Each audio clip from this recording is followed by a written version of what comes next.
Welcome in, everybody. It is the first ever Jets Collective. Hit the like button. Make sure you're subscribed to a brand new channel. I'm joined with BT, Brandon Tierney, Rich Cimini from ESPN. My name is Jake Asman, and we are part of a brand new show that will be breaking down the New York Jets each and every week right here on this channel. BT, Rich, I've known both of you guys for a long time. Great to work with each of you. BT, I'm starting with you. Let's go, man. We got a lot of Jet passion, and I'm excited to chop it up every week. This is going to be awesome, man. You know, hopefully at some point within the next 5 years, we have good stuff to talk about. But if there's ever a soap opera to follow, man, it's obviously this franchise. And I know that when I was approached with this and, you know, I'm like, well, who's involved? And they're like, Jake, I'm like, great Jets content, young dude coming up, and I like good energy.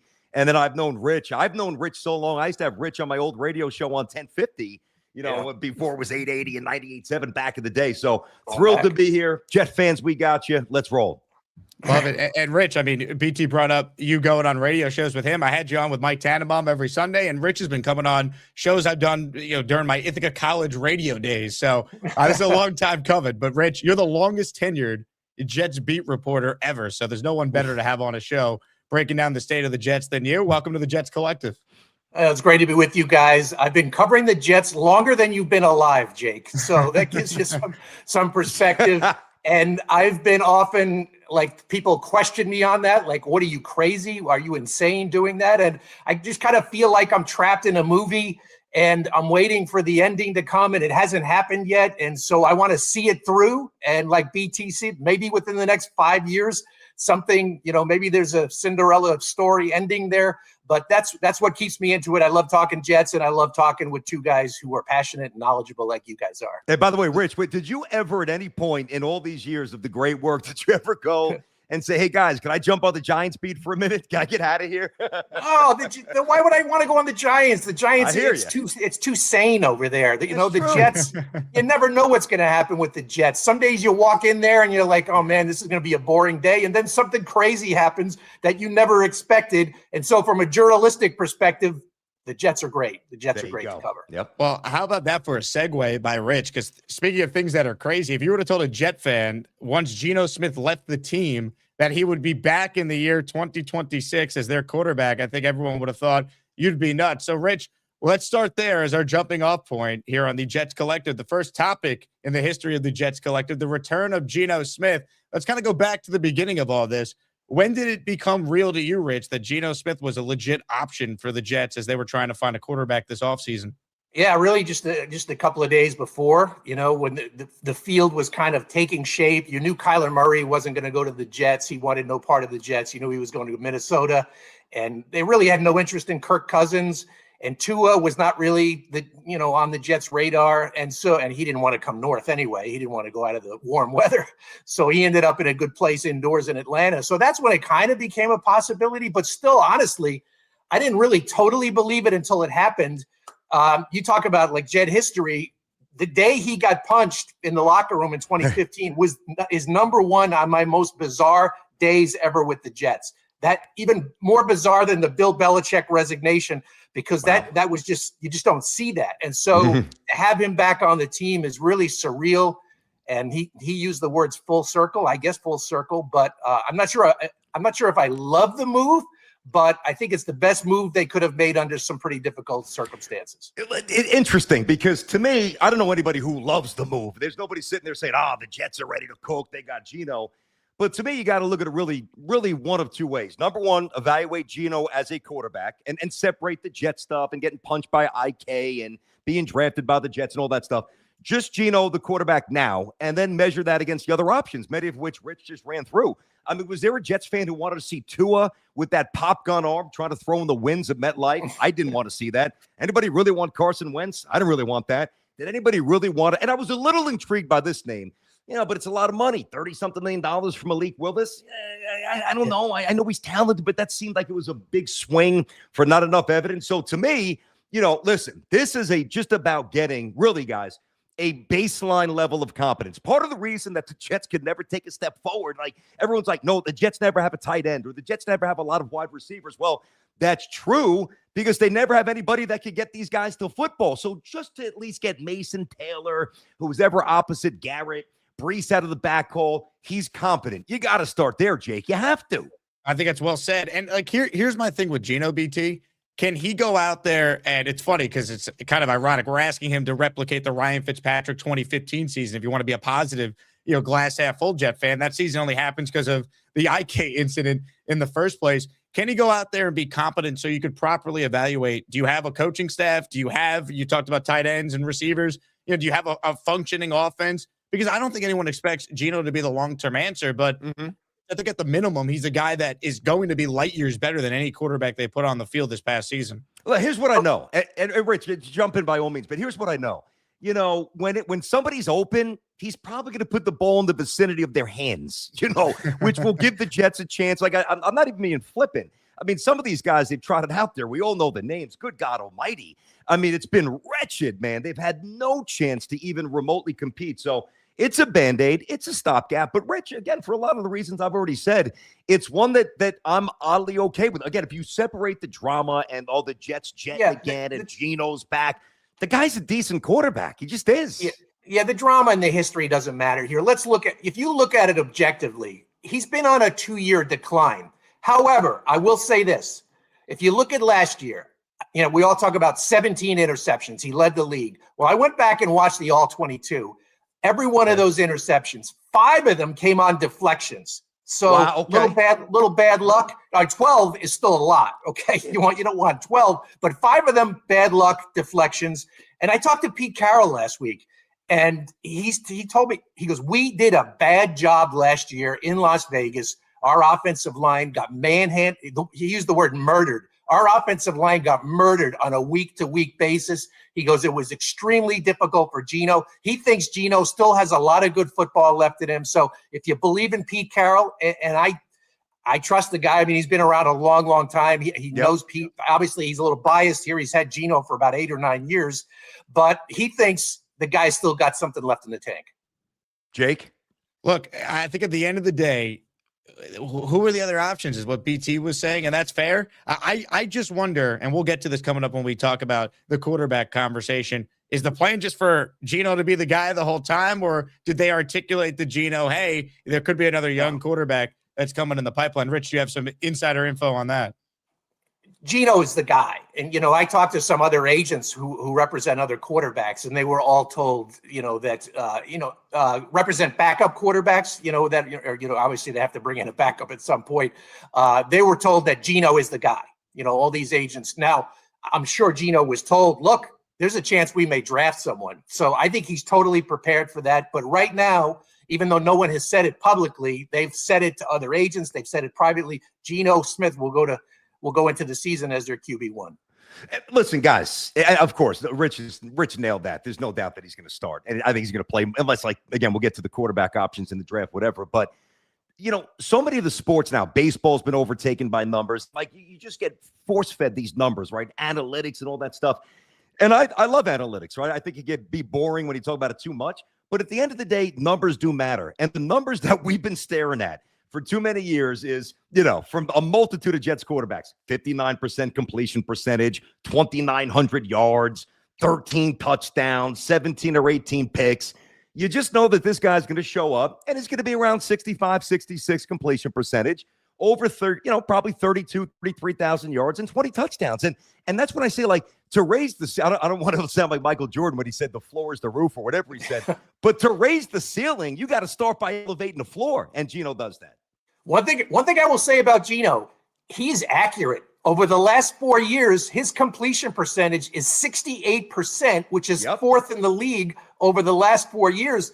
I mean, what Jet quarterback do we know? You have to go back to Chad Pennington to find a quarterback who completes 68% of his passes. So he is accurate. Let's say that about him. Yeah. Well, at least throw it downfield, too, for what it's worth. How many times have we watched Jet quarterbacks just stand there in the pocket and not play with any rhythm and timing? At least Geno will give some of these receivers, and we'll have that conversation, I'm sure, on the Jet Collective here, what they do next to Garrett Wilson. But at least someone's going to get a chance to make a play. Speaking of the Jet Collective, if you're just tuning in, this is the debut episode. We got BT, Brandon Tierney, Rich Cimini from ESPN.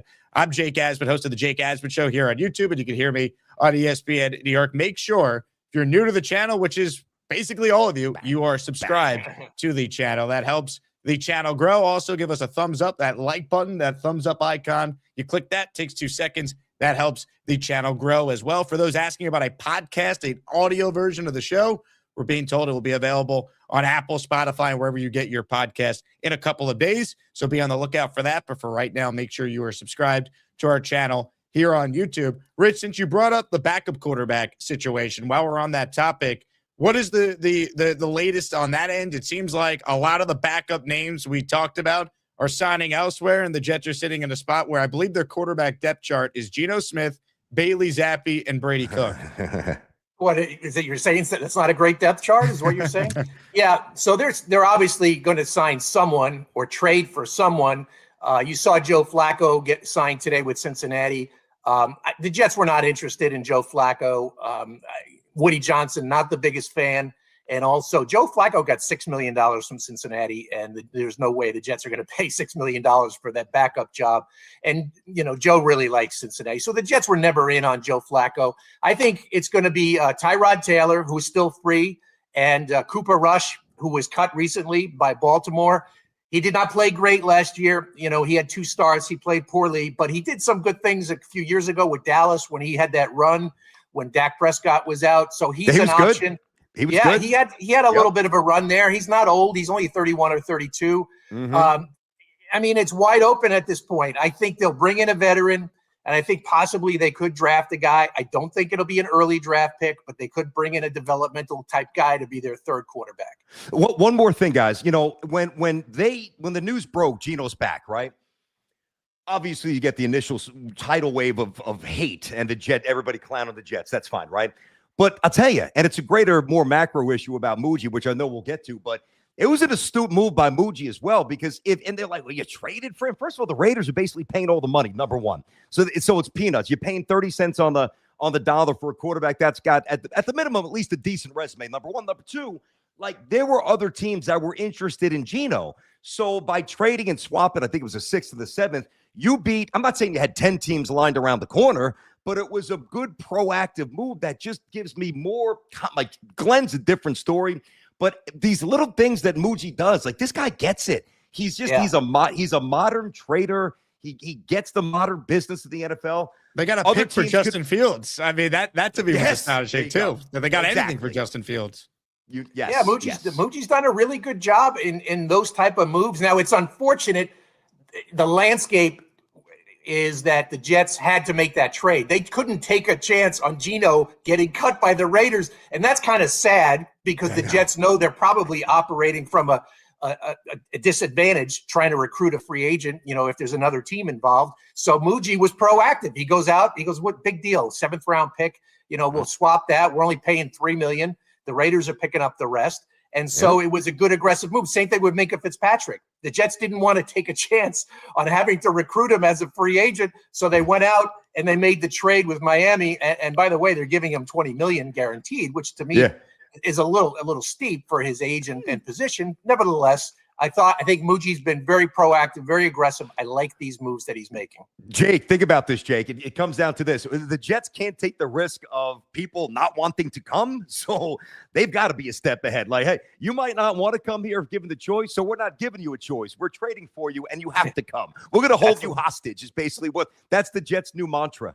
And I'll tell you what, the thing with Muji that I've been impressed with is the fact that if you really go back to the end of training camp when they made the Harrison Phillips and Jawan Briggs deal for 6th round picks, since then, and then they have the Brownlee move in season. However people feel about trading Sauce and Quinnen, there's no denying they got max value for those players when they did. It feels like the biggest strength of this regime so far, Rich, has been Muji's ability to basically make trades with other GMs around the league. Yeah, he's made 12 trades, and he's been on the job basically 12 or 13 months. He's made 12 trades. The only GM who's made more trades in that span is Howie Roseman, who's made 14. And you're talking, Howie is a veteran, seasoned GM. Muji's new to it, and he's really active. He's done a good job of finding those complementary pieces, those fill-in-the-blank pieces. Now he's got to be able to take some of this massive draft treasure chest of draft picks and go out and get the big pieces, get the dynamic players with the 2nd pick, with the 16th pick, because that's what the Jets are lacking. They don't have, maybe they have 1 or 2 dynamic players, they need a lot more. That's why it was so important for Breece Hall to stay. But, anybody can be aggressive. Like any GM could go out there and make a boatload of deals. But the thing that, to me, he's got to find his quarterback at some point, and that will be the ultimate barometer on Muji here. But, being aggressive but not being on point, those are two very different things. Like, he's aggressive, but his instincts seem to be good. Like, am I an idiot for believing in Muji? Like, I believe in this guy, man. I really do. Well, you just made a great point, BT, because, there was a time where people were praising Joe Douglas, too. Oh, yeah. Remember, he got Trader 2 first Joe. rounders for Jamal Adams. That was like the steal of the century. Oh, Joe Douglas is great, but he screwed up the one thing he had to do, which was get the quarterback right. And he picked Zach Wilson, and that set off a chain reaction of bad things. So that's what Muji's facing right now. He's got to solve the quarterback position. Another great segue, Rich. So let's talk about Ty Simpson. I'm sure this will be an ongoing conversation that the three of us have on this channel leading right up to the draft. But he's being mocked at 16 by a lot of people in the industry to the Jets. I know Mel Kiper Jr.'s latest mock had the Jets selecting Simpson. You have Dan Orlovsky coming out on Get Up yesterday saying he thinks Simpson is the best quarterback in this draft over Fernando Mendoza. So, BT, I'll start with you because you're the diehard Jet fan like me. What's the reaction if the Jets on draft night pull the trigger on Ty at 16? I'm more okay with it than probably a lot of Jet fans. Listen, I think there's really 3 scenarios.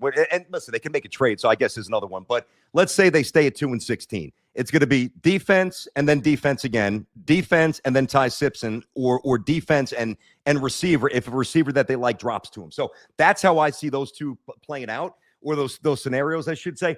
I like Simpson. Like I think you have to really understand. I don't mean you guys, but a lot of people who are reluctant to even entertain the thought of drafting Simpson, they don't realize how bad the Bama's rushing attack was this year. He threw it like 73% of the time. They were like 150th in big-time college football in terms of rushing yards per attempt. So he was always behind the sticks. He was hurt as well. And I think he lost about 15 or 16 pounds from an illness. So he lost his strength toward the end of the season.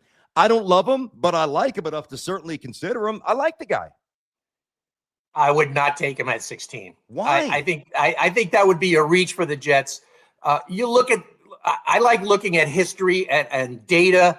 And if you go back all the way to 2011 draft, there's been about 7 or 8, maybe 9 quarterbacks with fewer than 17 college starts. Only one of them turned out to be a good quarterback, and that was Cam Newton, who was a freakish athlete with the size, the speed, and the everything. Simpson doesn't have any traits that jump off the page. He's 6'1". He doesn't have a great arm. He has an okay arm. He's not like super mobile. He's okay, but he's not super mobile. He doesn't have any one trait that jumps off the tape. He's a second round pick in my opinion. Or if they took him at 33, I probably wouldn't have a problem with that. You do not take a quarterback like that at 16. But Jake, 15 starts, no way. Okay, so Jake, I'm going to get you involved on this here. I hear you, Rich. I get it. That's a sound philosophy, right?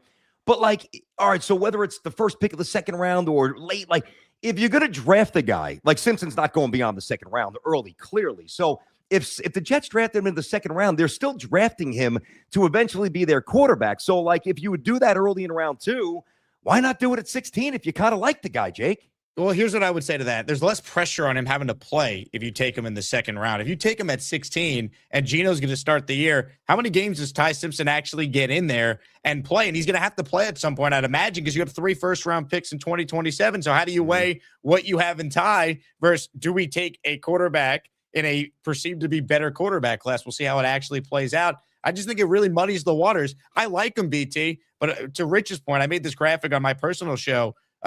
The start numbers are not great here for Ty Simpson compared to the other peers with less than 20 career starts. This is what Rich was referencing, right? You got Anthony Richardson, Dwayne Haskins, Kyler Murray, Trey Lance, Ryan Tannehill. So that scares me as a Jet fan. When the Jets don't need to get the quarterback this year, when they're set up with the 3-1s next year, I'd rather take a player that can help Aaron Glenn prove whether or not he could be the guy, whether it's a receiver to help Geno and show some competency this year. And then they're set up next year. But if they did it in the second round, this is where I'm kind of towing the line. I would understand it. It's not my preference, but the earliest I could take him, I agree with Rich, is pick 33. Oh, by the way, Jake busting out some graphics here. I mean, Jets Collective sparing no expenses. I mean, wait till we really start building this thing out. Impressive stuff.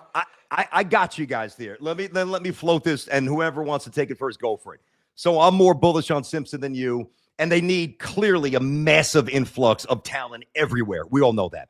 What if they trade out of 2, which I think is, I don't know if it's very likely, but I think it's somewhat plausible, somewhat. Who's coming up? Well, maybe Tennessee. Some people think that they want the running back. So, or say if they actually trade out of 2 to, then 6, 7, 5, whatever it might be, and they get an extra first-round pick, and you could still go defense, or defense receiver, and then Simpson at 16. Does that change anybody's opinion here or no? I think it's highly. I mean, I see what you're saying about trading out of 2. Frankly, that it probably makes sense to do that because you can probably get the same player a couple of spots down. Yes. I don't think it's Tennessee. I think maybe the Giants, they've been linked to Love, but trading up for a running back that high in the draft is highly unorthodox. Yeah. The scenario I could see with Simpson is that the Jets pick at 1 and 16 and then move up. They pull like a Giants did with Jackson Dart last year, and they move up to bottom of the first round. Then they get Simpson, much like they did with Jermaine Johnson in 2022 when they came up the bottom of the first. What did they get him at 27 or something? 27. Like that? I think it was 27. I think 26 or 27. I can see something like that because then you kind of appease everyone in the building.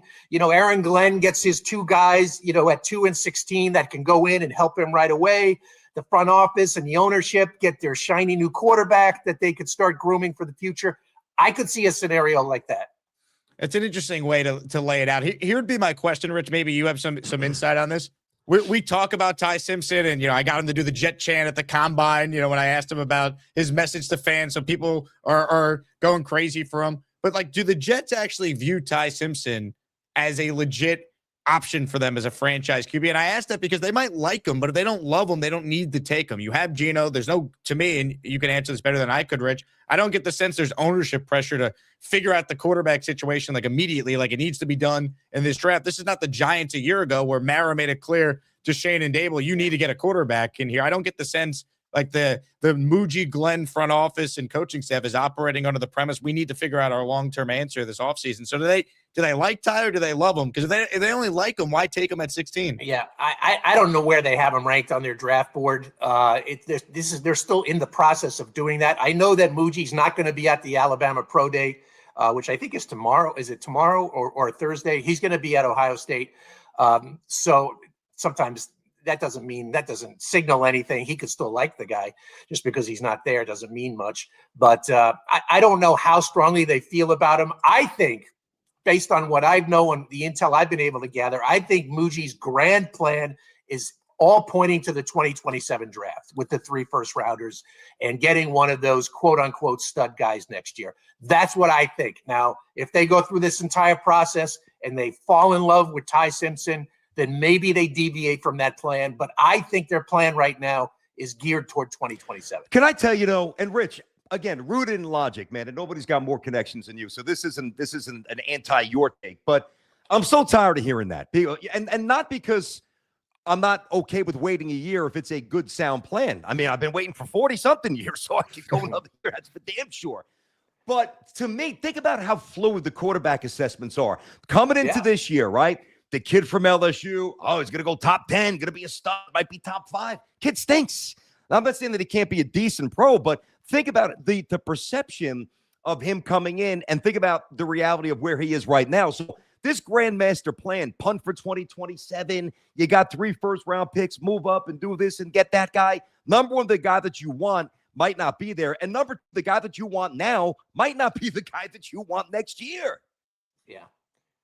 Yeah, I mean, it's risky. A couple of years ago, I mean, look, the Giants tried to trade up to get Drake May, right? And they couldn't crack the top 3 because it was Caleb, Daniels, and Drake May, and those 3 teams were locked in. They were not moving out. What if that happens to the Jets? They can't get in there. So it's a risk they're taking. You got to think they've done a lot of scouting ahead of time. I mean, it's supposed to be a really good draft. I think not only at quarterback, they're saying it could be historic at a lot of other positions.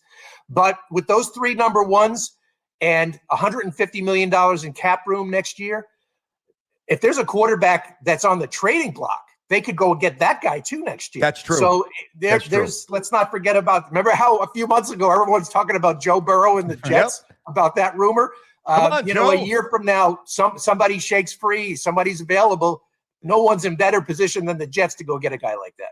Hit the like button if you're just tuned in. Make sure you guys are subscribed to the channel. I'm being told we're near 1,000 subscribers already, which is awesome. So big thank you to everyone who's watching the debut episode of the Jets Collective here. We're going to do some Q&A at the end. So if you have a question for BT, Rich, or myself, write it in. I'll star it. We'll put it up on the screen at the end here. You know, in regards to Simpson, BT, here's also why I would be willing to take him in the second round. I look at the Saints. Everyone said they were going to be the worst team in the league, but they took Tyler Shuck. I think it was pick 36 of the second round. He ended up getting in there, playing well enough where they actually have some optimism now in New Orleans that they might have a guy. That's why I'm okay with taking the swing on Ty. But I think it's so complicated with the Jets situation because we're all questioning the head coach, and he's got to win certainly more games to save his job. So how does that complicate quarterback development? If you're taking a guy at 16, does he have to play? What does that mean for the head coach? That's why I think it's kind of tough to argue doing it at 16 when you might like the prospect, but to Rich's point, I don't know if you love him, and it's not like the physical traits just jump off the page. I understand. Again, I do, and I subscribe to a lot of that, right? But I really do feel you on that. But here, let's be very blunt about one thing. I don't care what Aaron Glenn wants, and I don't care what Aaron Glenn thinks. Aaron Glenn means nothing in this equation, at least for me. Aaron Glenn is not tied to Muji at all. Rich, by all means, jump in a sec because you got the connections there. I think Muji, rightfully so, is viewed as a completely separate entity. And Aaron Glenn is swimming upstream without a life preserver, and he very well might drown. Not to be so morbid there and graphic with that analogy, but in a football sense, I'm not doing anything for Aaron Glenn. If Aaron Glenn doesn't like what Muji's putting up on the board, then Aaron Glenn could walk out of the building and quit. Like, he's got no juice and he's got no say. I don't care what he wants, Rich. Is that true, though, Rich? Because that's the mixed reporting on this, right? Like, on one hand, people are saying, well, Muji's not a sidekick anymore. They're on way more equal footing than people realize. And then on the other side, it's, oh, no, nothing's changed with the Jets' power structure. But the owner did call Darren Muji Glenn's sidekick at the introductory presser. So, like, what is the real truth based on your reporting on the dynamics of who's in charge of the Jets? Yeah, there's a lot to unpack there. I agree with a lot of what BT said. But Aaron Glenn still has say. I mean, look at the guys they signed on defense. They signed all his guys, Demario Davis, David Onyemata, his guy from New Orleans. Yep. So he still got some say. Everything I've been, I think the Jets would say that nothing's changed with the structure, the way it's set up. And you remember when they were hired, they both report to the owner. Muji reports to Woody Johnson. Aaron Glenn reports to Woody Johnson. They changed their setup previously. It was the other way. It was the coach reporting to the GM. So they both report directly to Woody Johnson. Based on what I've been told, that hasn't changed. I do think they're not joined at the hip. If they were, I don't think they are anymore. And I think Muji has got a plan. I think Woody Johnson is on board with that plan. It's a long-term plan, as we just talked about, with the 2027 draft. And so Aaron Glenn's got to win. I mean, Aaron Glenn wins 3 or 4 games next year. He's gone. There'll be a new coach under Darren Muji. Muji will be going out hiring his next coach. Yes, sir. Sure. Can I ask you guys a question? We have hit Muji, we've hit the coach, we've hit, what are you going to do with 16 and 2 and maybe trade in second round with Simpson and free agents and signings? I mean, even if the Jets are going in a good direction and they hit some draft picks and things look pretty good, the first speed bump that they hit, do we really believe that Woody Johnson is going to keep his beak out of this and prevent it from becoming an absolute circus again? I mean, let's be real. This is the Jets Collective. This is going to be the preeminent, aside from Jake, his individual show, the preeminent collective Jet show that's out there for anybody to watch. And I don't know how anybody thinks about the Jets without thinking that Woody's an absolute clown owner. By far the worst owner in football. I know he spends, and I think he's a decent guy, but he sucks as an owner. He's horrendous. Well, he does spend money. I mean, I know. Spending and spending wisely are two different things, but he does spend. Look, I'm a huge believer in the Parcells-ism. You are what your record says you are. In Woody Johnson's 25 years of ownership, the Jets have the 5th worst winning percentage in the league, and the teams below them, you could the Raiders, the Browns, the Cardinals, the predictable teams. All made the playoffs more recently than the last time. Yeah, look, the by Jets, the way, there you go. Hey, the Buffalo Sabres are making the playoffs this year. The Jets are now going to be standing alone as the longest single active playoff drought. Sorry to bring that up for Jet fans. I know it's a sore subject, but hey, look, I think Woody, obviously he does meddle. He's done that in the past. I think he has a lot of trust in Aaron Glenn. He's known him for a long time. So I think he'll give Glenn more of a benefit of the doubt than he would for Saleh. He didn't hire Saleh. He and Saleh didn't even get along that great. So I think Woody was like quick with the axe to get rid of Saleh because he felt no loyalty to him. I think he feels loyalty to Aaron Glenn, plus the fact that he owes him $48 million or something like that. So I think Glenn is going to get a long runway here for the entire season. And we'll see where, and I mean, unless they go 0-7 again, but I don't think that'll happen. But yeah, I think he believes in Aaron Glenn and he wants to see it through. So I think Woody's going to try to stay out of it for as long as he can. I guess here's the question I have based on, everything that went on last week with the power dynamics of the organization. If they were to disagree on a major decision, say it's, pick 2 in the draft, or it's, whether or not the draft Ty Simpson, Rich, from your reporting and just knowing the organization, who at this point would win that actual faceoff, Muji or Glenn?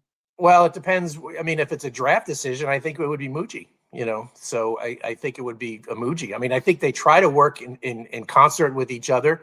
I think clearly Aaron Glenn had a lot of say in free agency, just looking at those guys they picked up to help on defense. And, but I think if it came down to like a Ty Simpson decision, I think Muji would probably have the final call there.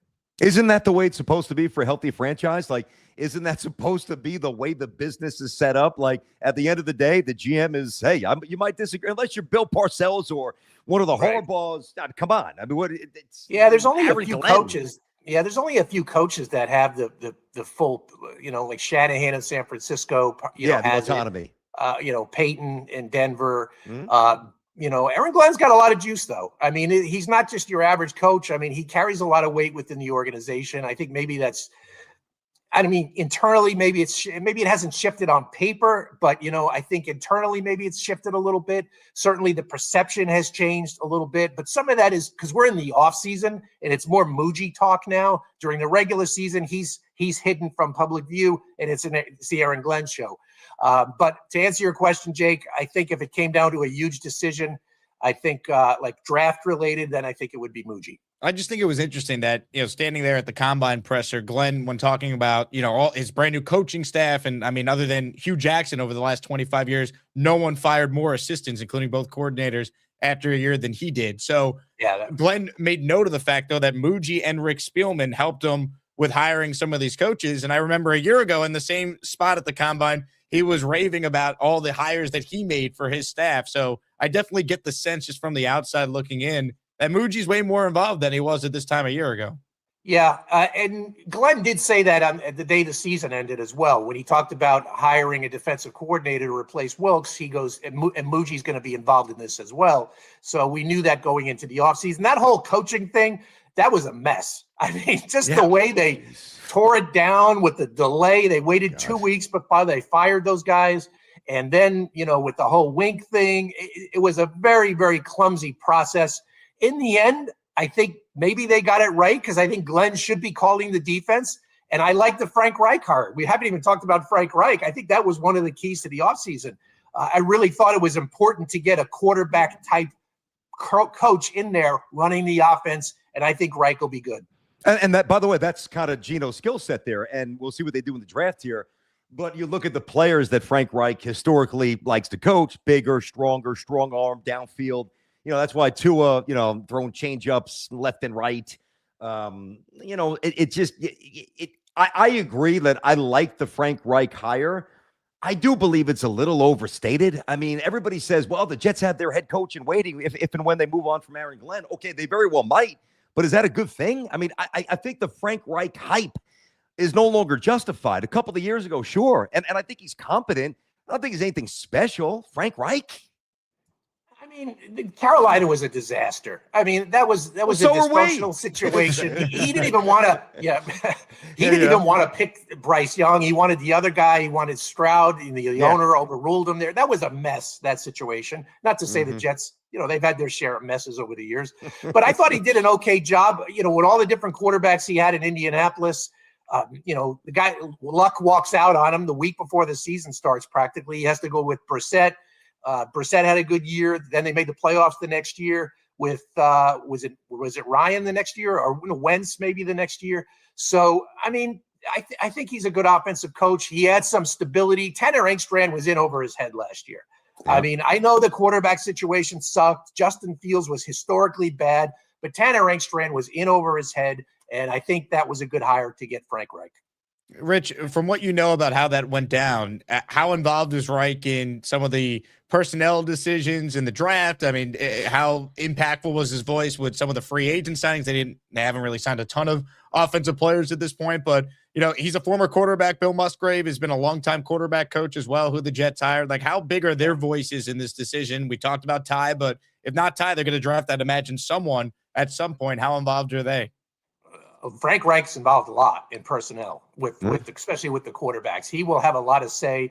I mean, he was in Miami on Sunday night having dinner with Carson Beck, and Muji and Glenn. Frank Reich was there. Frank Reich was in South Bend today. You saw a picture of him on social media talking to Marcus Freeman. Obviously, it's not a quarterback situation there. There's other players they're looking at. He's going to be in Ohio State. He'll be moving around. Frank Reich, they will lean on Frank Reich. He's their offensive voice. They will be leaning on him a lot. If he gets us a quarterback, BT, I don't care how he is as a play caller. The Giants fans don't care about Dable as long as he picked Jackson Dart, which he did, and he's not there anymore. True. It's not even to throw shade at Frank Reich. Like, I think that's why I use the word competent. Certainly beyond competent. I've heard people kind of view him as a savior. That's all I'm pushing back on. I'm not even saying you guys are. It just seems like it was a little hijacked. Like, oh my God, the Jets got Frank Reich. All right, good. Okay, it's a solid move. I don't make it much more than solid. That's all. Okay, that's fair. I can go. I think he raises the floor. Maybe the ceiling isn't terribly high, but he definitely raises the floor. He's a competent guy. He knows what he's doing. He's called plays forever. And it's funny. I was doing some research on a story today and going back through some old clips, and I was reading 1996 clips on the Jets, and I'm writing about how Frank Reich was slumping in the preseason and was going to lose his job to Glenn Foley. So, yes. God, man, time flies. Glenn Foley, the funny thing too, Jake, what was the first Jets season you remember watching based on your age? What year was it? Yeah, real young. We're talking 02, 03-ish, like very young. Now, the Monday Night Miracle, my dad did let me stay up, but I can't pretend like I had any idea what was happening that night. Well, that's a good dad. I don't know him, but I already like Mr. Asman. That's good stuff. But it's funny, like that night, and not to just relitigate the tortured history of the Jets here, but 96, man. I mean, obviously Keyshawn, the first overall pick. And I know, Rich, I know you know this. Parcells loved Foley. And it didn't pop right away for Glenn Foley. But then remember, in that crazy game in San Francisco back in 98 when the Jets went 12-4 and won the division for the first time, with the overtime game, he threw a couple of touchdowns to Keyshawn, Corbett. Like, Glenn Foley was balling a little bit. And then, of course, then Vinny took over and it was a 12-win season. But God, that 96 season. And by the way, 95 wasn't much better. That was 3 wins. Yeah. Glenn Foley outplayed Steve Young in that 98 opener. Go look at the stats. Glenn Foley played out of his mind. Yeah. The Jets lost, of course, in overtime on Garrison first run. But Parcells liked him. But then Foley made a couple of comments that didn't sit well with the big boss. And the next thing you know, Foley was traded to Seattle, which was at the time considered like Siberia in the NFL. Yep. So Parcells had the last laugh. I think Geno Smith, by the way, Rich, is the same age that Vinny was in 98. One of my listeners said that. I hope he's right. We're going down that road. We're going down that road, Jake. That's trying to be positive because everyone says I'm too negative. God forbid I'm negative about a team that won 3 games and missed the playoffs for 15 straight years. But wouldn't that be a hell of a story, though? I mean, I'm all about the story. We root for the best story. If Geno came in and rallied the Jets back to respectability, that would be an incredible comeback story. So I think he's got a chance to do it. You always root for stories like that. Rich, I think 100%. He's got a chance to. I think he's got a chance to do it. Listen, the difference with Vinny, Long Island kid, obviously, but Geno was drafted by the Jets. I don't think that that's the most improbable story. I mean, we've got every week to do this, so we don't have to give. I think they're going to be a little better than some people think this year. I do. Vinny walked into a really good team. I mean, that team, he had Hall of Famers on offense. That's true. That's true. There's no Hall of Famers here, but so hey, maybe you're right, BT. I'll come back. I'll eat crow, and if Geno has a good year, I'll admit it. I was wrong. Geno Smith, he's second go around with the Jets. Unbelievable. Speaking of second go arounds here, Demario Davis, part of this new look defense. Rich, let's talk about some of the other moves the Jets have made in free agency. We mentioned the Minka deal earlier when talking about Muji's trades, but I'll start with you on this, Rich. Your thoughts on some of the offseason either trades or free agent signings that the Jets have made going into year 2 of Glenn and Muji? I think the biggest takeaway is this. They completely changed the personality of the defense. Last year's group, not only were they inexperienced, it was just a bad vibe. There was no connectivity on the field between them. They were disjointed. I think there were some egos. There were some prima donnas that they had to get rid of, and they did. And you bring in a guy like Demario Davis, the ultimate professional. The guy's played 14 years. He's missed one game in 14 years because of an injury at a position like middle linebacker. It's just unheard of. It's mind-boggling. Great leader, vocal. He'll rally the troops.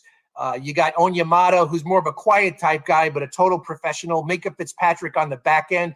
I can't tell you how many busted coverages they had last year, not to mention the 0 interception stat. We haven't even mentioned that. Minka Fitzpatrick is a strong, intangible guy. He will get everybody lined up on the back end. And just from an intangible standpoint, from a leadership, professionalism, upgrade on the defense for sure. It was unwatchable. I mean, it was awful. It was awful. It was disgraceful. It was deplorably unwatchable. So the problem with the Jets defense, aside from everything, was that they literally had backups becoming starters, and then they had taxi squad guys becoming backups, and then based on injuries, eventually they had taxi squad guys becoming starters. I don't know if this will be a similar script. I'm going to give you a little basketball analogy real quick. When Tom Thibodeau started to change the culture of the Jets with Julius Randle and like Noel and a bunch of guys who, kind of took them to that 4 seed and they won. They lost to the Hawks in the playoffs, but they were competitive by playing with integrity and playing with purpose. They didn't have a lot of talent on that team outside of Julius Randle. That to me is one of the reasons why you're bringing somebody like Demario Davis. So if it is a Reese or if it's a Sonny Styles, whomever they draft, right? Now you get these young bucks in a meeting room, on the practice field, on the team bus, on the charter, and you've got guys like Demario Davis espousing the virtues of how to be a pro, both verbally and by leading by example. It's a terrific hire. The guy's a winner. It's phenomenal. Yeah, and he still plays the run really well too. Yeah, I mean he's still a thumper against the run. They missed C.J. Mosley. He's not the same kind of vocal leader that Demario is, but they missed that professionalism, the word integrity. Great word, BT. Integrity in the locker room. Jamie Sherwood was not up to it last year. He had a mediocre year. They handed everything to him. You're the quarterback of our defense, and he just wasn't up to carrying that mantle. Now it's step aside, Jamie, and here comes Demario's going to run that show. Well, I just think they had such a leadership void last year, Rich. And this is, even before the trades, right? When they were trying to win and people say, they're tanking at the end of the year. I mean, they started 0-7. It just felt like, you mentioned no CJ Mosley, but that was just felt really on both sides of the ball. And I feel like they have, at least defensively now, whether it's Harrison Phillips, who you could guarantee he will be one of their captains this year, Minka Fitzpatrick and Demario Davis. I feel like you have a legit professional leader on all 3 levels of the defense. So, it's put up or shut up time for the head coach who said play calling is a superpower. All the moves they made this offseason, including in all likelihood, the number 2 pick in the draft being a premier defensive player. There's no reason for this defense to not go from one of the worst in the league to, at the bare minimum, can you at least be a league average unit in 2026? Oh, yeah, I think they'll be in the middle somewhere, average. It was just, like I said, it was a bad, like Quinnen Williams before he got traded. He was tired of the losing. It wore him down. I think it affected his play. He looked like a different player in Dallas. He looked energized, and I don't blame him for that. Quincy Williams was not happy the whole year. He didn't like some of the coaches. He didn't like the way they were using him. I think that affected his play. Jermaine Johnson was not happy throughout the year. So you had some older. I go back to the quote from Harrison Phillips at the Super Bowl when he was interviewed on Radio Row. He said, AG and I got to try to remember the quote correctly, inherited a cancerous, truculent group. That says it right there. That's right some there, quote. Man. Yeah. Yeah, oh God. Guys, think about what we've already said. So, like last year, the Jets couldn't sustain a drive. At the very minimum, you've got a quarterback. If somebody's open on 3rd and 7, he's going to move the sticks. Last year, the Jets couldn't stop the run, couldn't turn you over. At every level, they've made additions that's going to change that. And oh, yeah, by the way, and I know you guys know this, but the penalties were down a little bit. Let's give Aaron some credit there last year. And the Jets special teams game, in every facet, I know Folk is gone, was phenomenal in the return game. So, if you could steal, some field position here and there, stop the run a little bit, have a couple of more drives. That's why when I say, and maybe I'm being too optimistic, but again, just the elevation of the floor, I just don't think it's going to be a moribund product. I don't. But we got all year to talk about this. I think how they start really matters in this case because, like, we talk about, Glenn having to win games, and what the record needs to be, but they can't get off to just a miserable start because then I think you get that snowball effect. Here we go again. Like, I really think the fact they lost week 1, even though they played so well for that game, but you had that awful Xavier Gibson kickoff return fumble. Like, I'm not saying they would have been a great team if they won that game, but I don't think they start 0-7 and it snowballs the way it did. Like, it felt like they lose week 1, but they played well. It's like they treated it like it was an actual victory when it wasn't. Then the Bills embarrassed them, and then here we go, 0-2 playing Tampa, tough loss, 0-3, and it's snowballed. I feel like they have to get off to a much better start just to kind of prove that Glenn's messaging is still reaching, this team in year 2. Rich, take it, Rich. Yeah, I know you guys are down on Aaron Glenn, and certainly you have to be based on the product on the field last year, but you have to assume that he's going to improve just by learning by his mistakes. Now, he has talked openly at the combine. He admits he made a lot of mistakes last year. He examined it, a lot of self-reflection, try to improve. His game management's got to get better. He had a couple of disastrous clock management situations, end of half situations.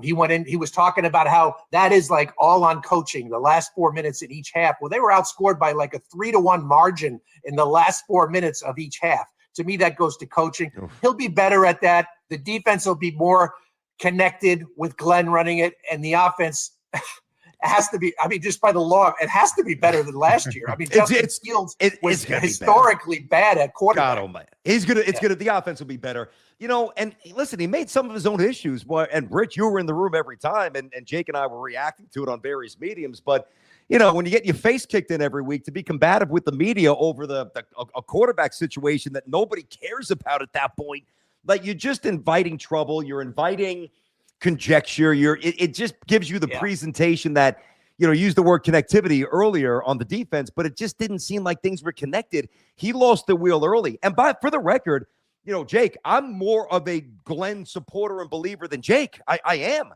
I'm not going to give him this the leash that maybe some will. I wanted him to come back because I realized he just had a dearth of talent. There was nobody there. So that last month of December, like the disparity in points, nobody was going to even be competitive. Parcells would have gotten his head kicked in. But he's got to start putting out fires that he creates himself. It makes the job tougher, Rich. Yeah, it does. It's his personality. He was like that as a player. I remember, he's got a chip on his shoulder, and he used it to his advantage as a player. It was an edge. It gave him that little extra edge that made him such a good player, and he's using that as a head coach. And you can't come in and try to be Parcells. To use a Parcells quote, you didn't have any sheepskins on the wall, so, you got to earn your way in. And he just came in so strong last year.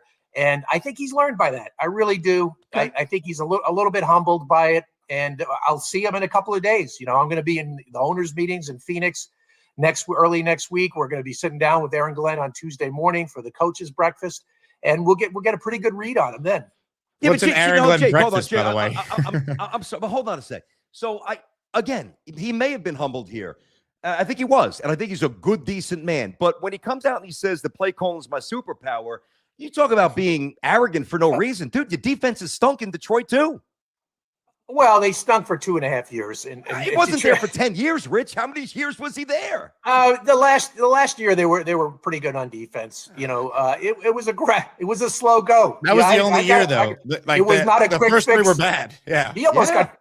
People were calling for his head after the first year. I mean, he almost got fired. Dan Campbell stuck with him, and eventually, it paid off. But that was a rough go for Aaron Glenn, and. The superpower quote, when he said it, I kind of rolled my eyes, but it better be his superpower, because they need some sort of intervention, some superpower intervention, from something, because they got to be better than last year. I'll make the joke because I see everyone in the chat is making it. Will he be awake for this breakfast that you have with him, Rich, at the owners' meetings? Whoa. Come on, Rich. Yeah, he'll be awake. I'm not sure the sports writers will be awake. That's like 7:30 in the morning. Sports writers are not early birds, but he'll be awake. But I'm not sure I'll be. But we'll see. We'll get it going. And for the record, hold on. What? Because then some people said he was scrolling. Rich, do you actually think he was sleeping at the? Do you think he fell asleep for a minute? I mean, I know that the Jets insist that he wasn't. To me, it looked like he was. Yes. Yeah, it did look like it, I have to admit. And all I saw was the clip on social media. So me too. I don't have any more insight than that. Could he have been looking down at his tablet? It's possible, but it kind of looked like he was sleeping. Look, I think he dozed off. We've all been there. I mean, you're just watching guys run in the straight line. Like Aaron Glenn, like a lot of coaches don't even go to the combine. People thought I was going to kill Glenn for that, and I defended him. I'm like, you know what? The combine's a little boring. I don't blame him for dozing off. I think he's. I don't question Aaron Glenn's work ethic. I just don't think he's a very good head coach. But like, if he dozed off for 10 seconds, it's unfortunate that the NFL Network cameras, unfortunately, they caught him in that moment. They caught him. I would never question his work. The guy is like, he works unbelievable hours. That's the one thing his work ethic is that's his superpower. I mean, I could bet on that. The combine's boring, and maybe he just, I'm sure he was up at 3-4 o'clock in the morning. He usually gets up really early, and I'm sure he was a little tired. I think he's going to be like, again, they've got to construct the right roster with the right people, and they brought in some guys as we hit. That's going to change the culture a bit. But one thing I believe with everything that I believe in is I think he's a man of incredible integrity. No doubt. I think he's going to be, with the right people, a great leader of men. I really think if you get the right mix, like even just the kind of shape he's in. I know he got mocked when they scored the touchdown against Tampa and he was dancing up and down. Yeah. I couldn't move like that when I was 20, and trust me, I was trying. So I know he's in the weight room. I know that the young guys respect him, like kind of like their dad or grandfather, like the OG. And if they ever put on the film when he was playing, we all know he was a killer. Special teams corner. He was really good. I think he's got immense amount of integrity. Like Jake said, I hope he could coach. Players I talked to players all year, like on and off the record, and even off the record, like no one will say anything bad about him. I mean, he's a player's coach. They respect what he did in the game. He's direct with them. He doesn't BS. He just comes right out and says it. The players like him. It's just he's got to get more players. You need talent, and obviously they were well short last year. If you're watching live, couple minutes left here. We saved some questions for the end of the show, so comment those if you're on YouTube watching the show live. Make sure you are subscribed to the channel. We are about to hit 1,000 subscribers, which is pretty awesome. We're a little more than 100 away from that, so big thank you to everyone who's watching our debut episode. By next week, you'll be able to super chat. You'll be able to really interact with the show, so keep it coming. And a couple questions I pulled through our listeners. This first one is a funny one from Danger Zone. It goes, does BT ever get mistaken for Robert Saleh at restaurants? I get that a lot, like especially when I'm a little tan now because I was sitting by the pool in San Diego with St. John's this past weekend.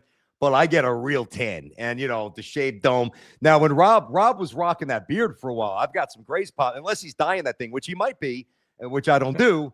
But when he's cleanly shaven and I'm cleanly shaven, I don't know about at restaurants, but I've definitely heard that a lot. Yeah, I've heard that for sure. You guys think I look like him or no? I think you could pull it off for a Halloween costume. Yeah, he's jacked though. I mean, he's absolutely yoked. I'm definitely not yoked, like not even close. Like he's jacked. He spends a lot of time in the weight room. Yep. Johnny Boy writes, in question for the panel, thoughts on the Jets drafting a kicker in round 6 or 7. I was going to mention this earlier. I like most of the moves they've made. The one move I cannot wrap my head around is why not just pony up the extra, whatever it is, to keep Nick Folk, who you know is awesome. If you're bringing back Demario Davis and Geno Smith, why not keep one of the best kickers the Jets have ever had in Nick Folk? I agree 100%. He got $4 million guaranteed from Atlanta.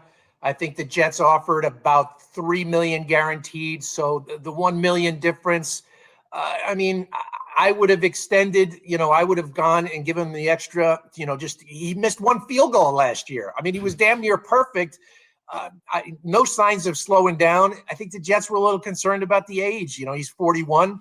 And plus, he has to go to an indoor stadium and kick in the NFC South. A lot of comfy environments for kickers there. So I think that was part of it. But I agree with you, Jake. I would have extended a little bit more to try to keep Nick Folk. I wouldn't draft the kicker. Yeah, I'm sorry, Jake. My bad. I wouldn't draft one. I think you can find somebody. I know on the street, whatever. But I don't think you have to draft a kicker. Rich, do you? No. Cade York. I mean, he's just he might not even make it to training camp. They got this kid, Lenny Craig, from the German Football League, who had, apparently he's got a really strong leg, from Germany. We'll see. He's on the roster. Love that. Lenny Craig. Lenny Dykstra wasn't available. Duncan wants to know, we haven't talked about Sadiq at 16. He's the Oregon tight end. I will say this. It'd be pretty funny after 2 years of the Bowers and the Warren and Loveland debate if now they take Sadiq seemingly out of nowhere at 16.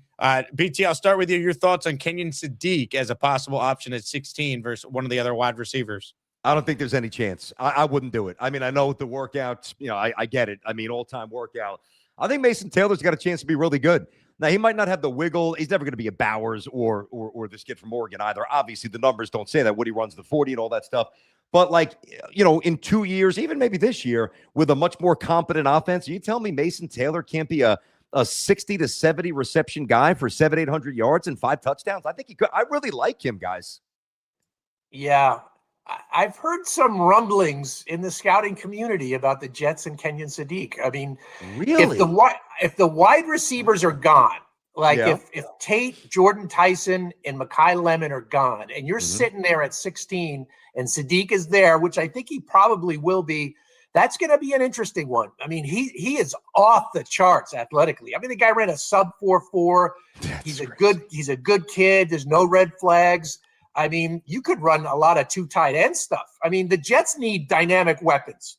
I think we all agree on that. They got Garrett Wilson, and pretty much that's it on the perimeter. Yeah. So you split him out, and you use Mason Taylor as your traditional wide tight end. You got something there. You got a tough matchup for the defense. Jake, would you do that? I prefer receiver, but I think what concerns me is Jordan Tyson might be there.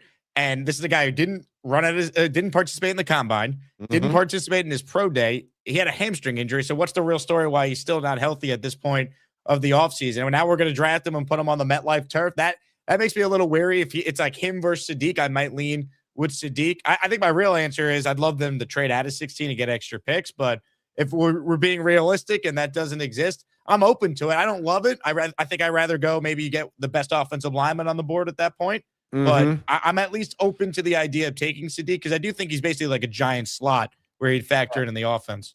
One note on Jordan Tyson, our Field Yates reported this today. He's having a workout for NFL teams on April 17th at Arizona State. He's going to do positional drills. Obviously, he's had that hamstring injury. When he's healthy, he's a really good player. And so I think that's going to be a tough. In 2023, the Jets were looking for quick story here. They were looking for a wide receiver to pair with Garrett Wilson. They had the 16th pick in the first round after moving back one, maybe it was the 15th pick after moving back one with Green Bay. And I was checking in with some people at the Jets in that old regime. And I was checking on wide receivers and I asked about one particular receiver who I thought might go in the first round. I go, what about this guy? And he's like, he's slow on the stopwatch. He's a slot receiver, and he's got a hamstring injury. Why would we take that guy? That guy turned out to be Jackson Smith-Njigba. Oh my God! Oh, geez, come on, Rich. Who was picked like 20th. So the hamstring injury is it's a tough thing because the talent's there, but he's got kind of this injury that's been lingering for a while. So it's always a balancing act with teams. The only thing, real fast, the only thing that I would add on the tight end, I was very resolute, very fast. Like I would not do that at 16. The only way that I would even remotely entertain it, like I would much rather see them take the best available tight end by far than like the third or fourth best receiver that they like rather than Love. But I still wouldn't do it. Just a little context there. The only thing I could say about that story that Rich told, at least positive, JSN getting paid kind of sheds light on the fact that the Garrett Wilson extension, as long as he stays healthy this year and continues to be the player he's been, I think that's going to age really well for the Jets. If they were proactive and got it done. Garrett's making like $32.5 million AAV, and now we're seeing Smith and Jigba be at 42.5, and Nakua's going to get paid. So I feel like the Garrett Wilson contract, give credit to Muji in the front office last year, that's going to age well, Rich, going forward. Yeah, and they didn't trade him like they did Sauce. So that's always a positive. Yeah, but you got to wonder, guys.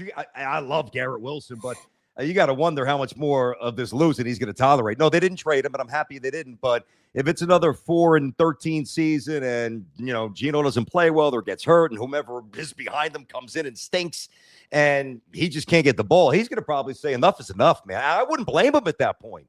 Would you? I'd say get me out of here. Nor would I. So something to watch in the future. No doubt. Gentlemen, this was a ton of fun. An hour flew by. We'll do even more questions next week. Rich, you're going to be at the owners' meetings. When you get back from that, we'll have plenty, I'm sure, to react to. Is Woody going to speak? We know Glenn and Muji are going to speak, but is Woody going to do his annual State of the Jets? That there might not be Woody. No, there might not be a Woody. Yeah. That's it. maybe for the best. I don't know. Yeah. Let's clip that last thing that Rich just said there. That's our first drop on future episodes. There. Might not be a Woody. Rich just said. So let me get this straight here, guys. Wait. So we're done. I mean, that's it. This was too good. Let's go. What are we doing? Yeah, it was fun, man. BT, plug yourself, and then we'll get Rich has got the Flight Deck podcast as well. Tell the audience, a lot of people experiencing this for the first time, coming from all over. Where can people find you, BT? Every day, 10 a.m., BT Unleashed on YouTube. Obviously doing St. John stuff, so I'll be down in D.C. this weekend. But every day, 10 a.m., it's at least an hour and a half. Sometimes it's 2, and it's on YouTube, obviously. BT Unleashed, go check it out. Give it a like. Hit it up with a sub. Very interactive. You'll see me comment on the page a lot of stuff behind the scenes, like with St. John's, whatever. Some youth content as well, but it's basically like the show I used to do on the Fan. Only it's always 2 or 3 topics a day, and having a blast, man. People have supported it so far, so I'm very appreciative of that. Very thankful. And Rich, obviously, people read your work over at ESPN, but you have a podcast as well. Plug everything you have going on. Yeah, and even though I bleed orange, I'll be rooting for the Johnnies this weekend. So we got to root for New York. The Flight Deck podcast. You pick it up anywhere, and ESPN.com. That's where all my stuff is. Love it. And you can find me on YouTube every day, 10 a.m., 4 p.m. We're doing daily Jets content over on the YouTube channel. Just search Jake Asman and subscribe there. Guys, this was a ton of fun. Flew by, as we said. Looking forward to next week. Can't wait. Right. Good stuff, boys. Good stuff, man. Big thank you to everyone who tuned in. Make sure, again, you like the video, subscribe to the channel. We'll have clips from these live episodes on the channel throughout the week. So if you ever missed anything, make sure you check that out. For Rich Cimini and Brandon Tierney, this is Jake Asman saying thanks for watching. This has been the first ever Jets Collective.